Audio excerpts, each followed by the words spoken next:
I'm Papa. Say your little bitch like a rocker. We ain't worried about shot the man, homie, knowing goddamn well, knowing we'll pop out. Ooh, can't be playing with a grown ass man, knowing goddamn well he'll pop out and shoot. Hey, you, Papa, your little bitch like a rocker. Skate through this bitch with my Glock. Smoke out this bitch like I'm Papa.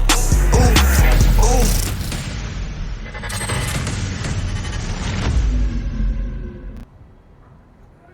Stunna Bam, the hot new artist coming out of 1501 certified. Thanks for sitting down with BGE Magazine. How you doing this weekend? Man, I'm blessed to be here, man. All-Star Weekend 2021. I'm ready. So your new single, Rock Out with Erica, you ready to take ATL over with that this weekend? Yeah, buddy, I'm ready to perform. I think we got some action tonight. It's a hot track. What's it like being on 1501, working with Carl and everything? That's some really big heavy hitters, but I mean, fuck, you're a heavy hitter yourself. People just don't realize it yet. Right on. Man, that's what this wave for. This go round for the world to get to know Stunna Bam. I know that's right. So let's tell the world about Stunna Bam. For those that don't know, you from Houston. Tell us about growing up in Third Ward. Man, Third Ward. And why it's so instrumental in hip hop. Because a lot of people don't realize that. Oh, and man. you're going to be able to school them today, boy. I Let's already do know it. it. Let's teach them. Oh, man, Third Ward, man, it's one of the posters, man, of Houston. You know, with that Third Ward, you know, you don't have, you know, the South Side culture. You don't have that, you know, the Big Mo. You know, the Fat Pats come from, you know, 10 minutes away from Third Ward, you know, and dead end. You know, like I say, we the heart of the city or whatever, you know, 5th Ward, 3rd Ward, 4th Ward. We in the middle, to the left and to the right of downtown. And everything in the city move through downtown. So no matter what side of town you're trying to get to, no matter what you're trying to do, you gotta, you know, groove through the 3, the 4, or the 5. But for the most part, like I say, Third Ward, man, it made me who I am. It raised me. It showed me how to move, how not to move. You know, just everything about the streets. You know, I dissected the game, you know, early at an early age, and I ain't have to travel the world to get what I needed. It all come from Third Ward. That's pretty awesome. And you've had a lot of trials and tribulations in the Third Ward too. Yeah, You've gone through a lot way before you started doing the music. Tell us what brought you to the music, because it sounds like, from what I've researched, that it was basically growing up in the Third Ward that brought you to music. Yeah, I mean, shit, you know, I was raised by, you know, people that was active in the streets, that, you know, handled their business accordingly, but, you know, they made an honest living off the blacktop, and I embraced it, you know, and went my own way, but it's still, you know, just running through me to where, you know, when life started hitting me and, you know, just trials and tribulations that life bring to everybody start affecting me, I kind of, you know, started venting to the music slowly but surely. It ended up becoming a release for you? Yeah, I mean, I would say I mean, it don't heal my pain. It's more so I feel like the music the only thing that listen to me. I can vibe with that, because certain tracks and certain beats, the way you can lay certain lyrics down with them, it helps create a memory time capsule in a way. Right. So I definitely get that. You've worked with a lot of big people already in your career too. So who and what was one of those pivotal moments for you that was like, oh fuck, I made it? I mean, you grew up with legends, so I mean, that's kind of hard.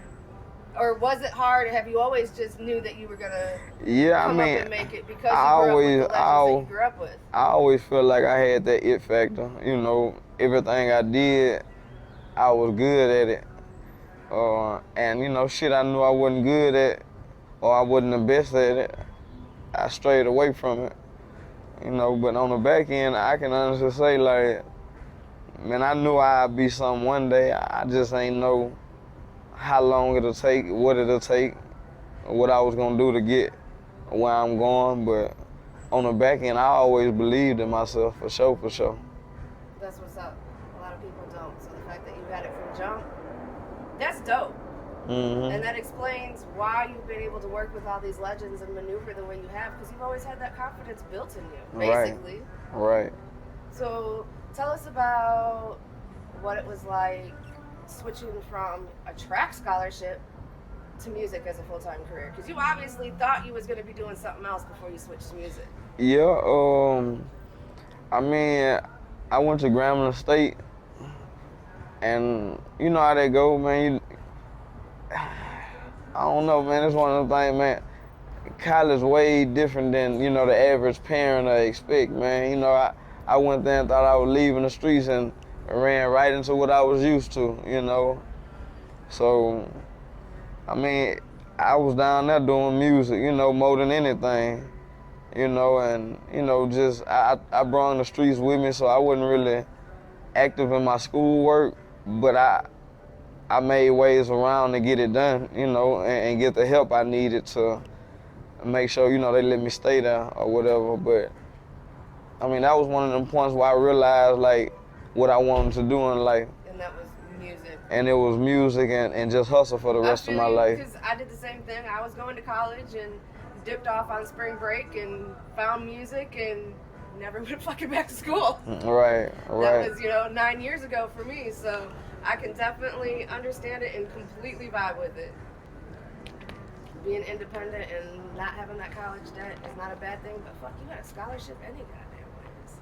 Yeah, man. Big shout out, man, to the OG over there, the track coach.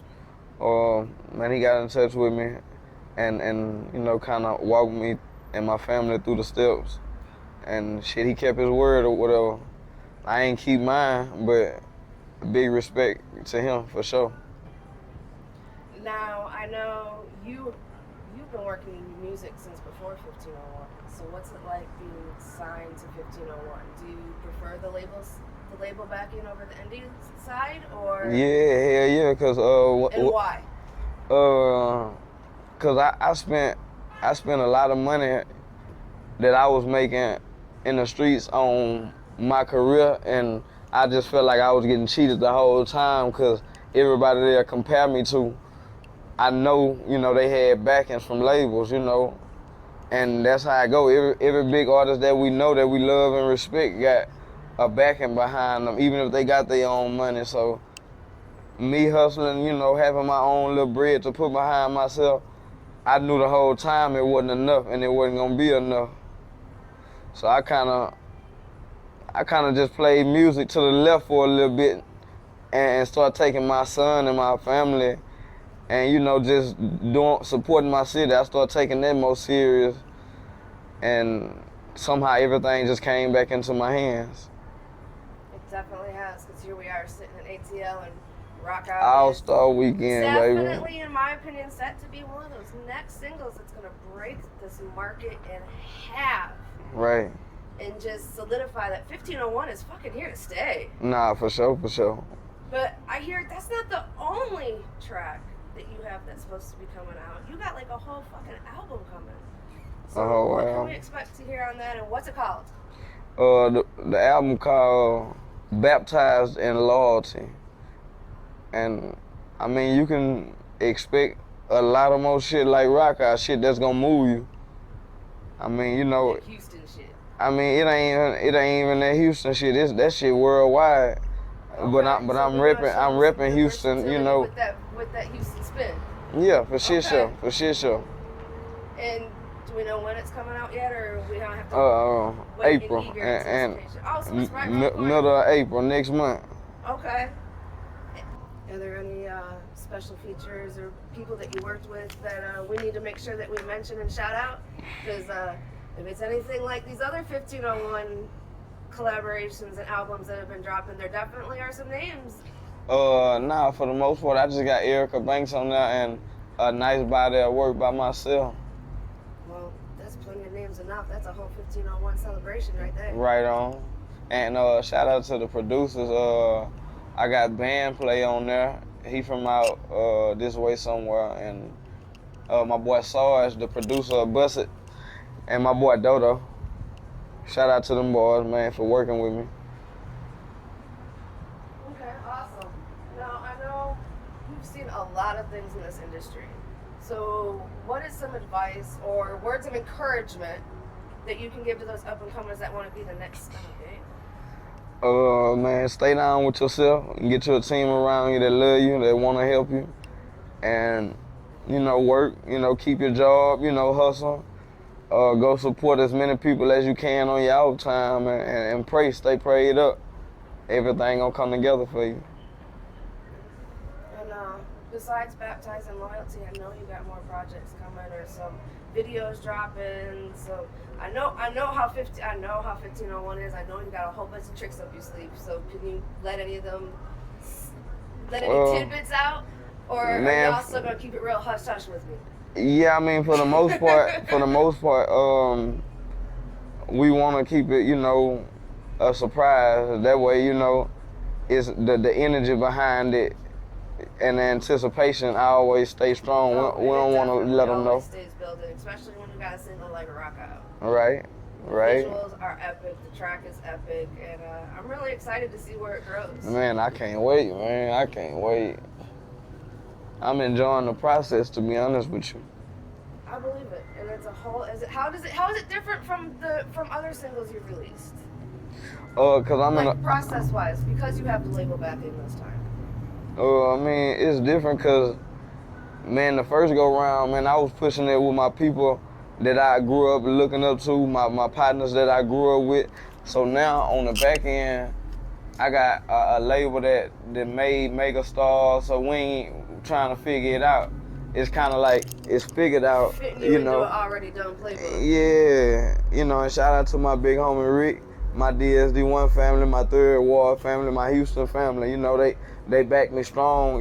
My introduction to the game in 2014, and I'm gonna forever be grateful for them, because again, we showed the city how we really supposed to rock and look. And back though, we about to do it again, on a bigger platform. On a worldwide platform. Nah, for real, on a worldwide platform and a healthier Stunna Bam. I'm way more focused. I'm mentally there now. I was growing into this back then. Waiting to take it to that next level and become the person you needed to be to take that next level. For sure. I definitely feel you. I've been doing that same type of growth myself in my own career. Hey, we gonna have to do that forever. Oh, always. It's always an ongoing learning process. Right, Part of why I love this industry, though. Right. Because you always get to learn and keep growing and keep building, and it's a lot like the streets, but it's not. It's fucking dangerous. I get the same types of thrills from it, so music is definitely. You know what's crazy? It ain't as dangerous for you, but man, for you, it probably is more dangerous. For me, it's like 3-4 times more dangerous. Like. And I never really thought about it from that aspect before. It's for an artist, how being basically a spotlight is additional. Man, if I was just in the streets, I'd last forever, man. This music, like, if you wake up and not move the right way, your life gonna get cut short. Like, that day, not tomorrow, today. Like, so it's like, and then you gotta think about the jealousy, the envy, everything that come with, being a face card that's strong. A lot of people ain't got that, so I mean they'll just hate you because you got it. So on top of your assets, your everything you own, everything how you move, all that shit count, man. Cause sometimes it just be too much for people to accept, man. It do, and it can be, and that's why a lot of people don't make it. But it sounds like you got a great team behind you, and you got started to get it figured out, and you built for this shit. It sounds like. Hell yeah. It sounds like you going the long haul and taking it all the way to the top. For sure. We gonna keep working. Well, Stunna Bam, I appreciate you for sitting down with us, BGE Magazine and MzOnPoint. So let everybody know where they can follow you, how to find your music, and any last shout outs and words of inspiration for us. Man, y'all can go follow me at Stunna Bam 3 on Instagram. My Twitter at I am Stunna Bam. Type in Stunna Bam and just all your platforms, and my links will pop up, my pages will pop up. Man, shout out to everybody out there grinding, doing their thing, trying to make that shit work. Shit, use what you got, make that shit work till it start working for you. And man, shit, free all them guys on lock, and you know, rest in peace all them players that, you know, lost their life out here trying. Stunna Bam.